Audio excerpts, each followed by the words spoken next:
দীৰ্ঘদিন ধৰি হাজো আঞ্চলিক বন বিষয়া প্ৰাঞ্জল বৰ্মনে দায়িত্বৰ নামত হেউচালি কৰি অহাৰ শাস্তি পালে। শেহতীয়াকৈ অভিযোগৰ ভিত্তিত তথ্য প্ৰমাণ থকাৰ বাবে বিভাগীয় কৰ্তৃপক্ষই দিলে বদলিৰ নিৰ্দেশ। তাৰ পাছতে বিষয়াগৰাকীক শুদ্ধ সত্যৰ চাৰ্টিফিকেট দিবলৈ হেনো নামি পৰিল দুই এজন পৰ্টেল সাংবাদিক। বিভাগে অভিযোগৰ ভিত্তিতে বদলি কৰাৰ পাছতো বিষয়া বৰ্মনৰ সপক্ষে বাতৰি কৰা তথা মতামত দিয়া এচাম বিপক্ষে এতিয়া গৰজি উঠিছে অসম জাতীয়তাবাদী যুৱ ছাত্ৰ পৰিষদৰ ভৱেশ ডেকা। বন বিভাগে বদলি কৰাৰ পাছতো নিপুণতাৰ চাৰ্টিফিকেট দিয়া একাংশ সাংবাদিক আৰু ব্যক্তিক তীব্ৰ গৰিহণা ভৱেশ ডেকাৰ। দুটামান টকাৰ লোভত এনে কামৰ পৰা বিৰত থাকিবলৈ তেনে পৰ্টেল সাংবাদিক বা ব্যক্তিক সকিয়নি যুৱ ছাত্ৰ পৰিষদৰ।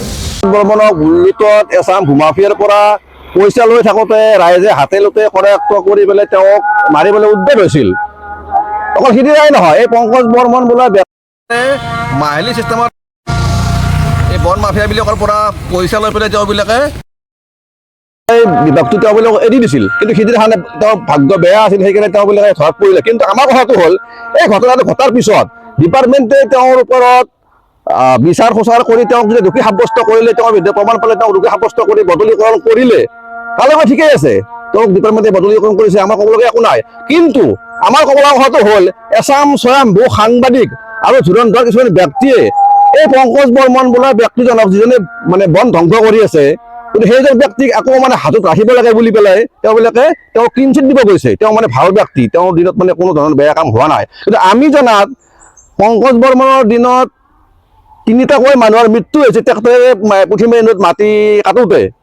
এটা পানীতামাত জালাঙত মানে শিশু এটাৰ মৃত্যু হৈছে, 2জন ট্ৰেক্টৰ ড্ৰাইভাৰৰ মৃত্যু হৈছে। গতিকে এই দুষ্কৰিকাৰীজনৰ যি বন ধ্বংসকাৰী আৰু বালি মাফিয়াৰ যি চৰ্দাৰ পংকজ বৰ্মন, তেখেতে এচাম যি আমাৰ পৰ্টেলৰ স্বয়ম্ভূ সাংবাদিক আৰু দুজনমান দুষ্কৃতিকাৰীক কিমান টকাৰ বিনিময়ত তেওঁক ইয়াত ৰাখিব লাগে বুলি পেলাই আৰু তেওঁ মানে চৰিত্ৰ ভাল বুলি পেলাই ক্লিন চিট দিয়ে হ'লে এই কথাটো ৰসজনক হৈ পৰিছে। আৰু আমি এজন সচেতন ব্যক্তি হৈ পেলাই আমি অসম জাতীয়তাবাদী যুৱ ছাত্ৰ পৰিষদে এই কথাটো গঢ়ি অনাই দিছোঁ।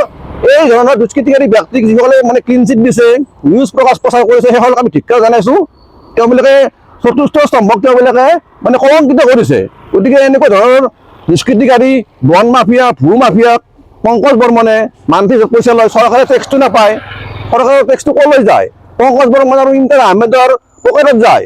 আৰু আমি ইয়াৰ লগে লগে এইটো কথাও কৈছোঁ যে হাজোত যিসকল ব্যক্তি আজি 7 বছৰ 8 বছৰ ধৰি কৰ্মৰত অৱস্থাত আছে ৰেঞ্জত, গতিকে তেওঁবিলাককো অতি শীঘ্ৰে বদলি কৰিব লাগে। কাৰণ ইয়াত মানে কি হৈছে, ইয়াত মানে চান্দা উঠোৱা এটা বেপাৰ হৈছে, বন ধ্বংস কৰা হৈছে। ইয়াত পুঠিমাৰী নদীত কিমান ধৰণৰ মানে এইটো বালি খনন হৈ আছে আৰু কিমান ধৰণৰ ইয়াত মানে অবৈধভাৱে মানে হেৰি হৈ আছে, গছ কাটি আছে। আমি যদি এজন যদি এটা পৰিয়ালে যদি এটা গছ কাটিব লাগে, ফৰেষ্টৰ পৰা আমি পাৰ্মিশ্যন ল'ব লাগে, কিন্তু পুঠিমাৰী নৈৰ ভিতৰত হাজাৰ হাজাৰ ভূমাফিয়াই বন মাফিয়াই গছ কাটি আছে। গতিকে এইবিলাকৰ বিচাৰ হ'ব লাগিব। আৰু পংকজ বৰ্মনক যি সিদ্ধান্ত লৈছে চৰকাৰে আমি ভাল পাইছোঁ।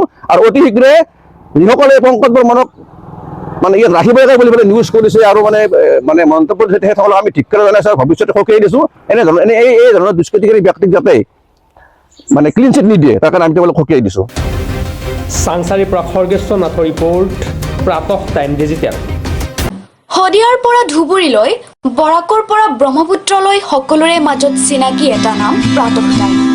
থলুৱা ভাষা, কৃষ্টি আৰু সত্য বাতৰিৰ আধাৰত প্ৰতিষ্ঠিত খবৰ প্ৰাতঃ টাইমৰ প্ৰতিটো বা বাতৰি পুংখানুপুংখভাৱে চাবলৈ Facebook, YouTube, website, Twitter, Instagram আৰু ব্লগাৰ পেজত লাইক আৰু ফ'ল' কৰক।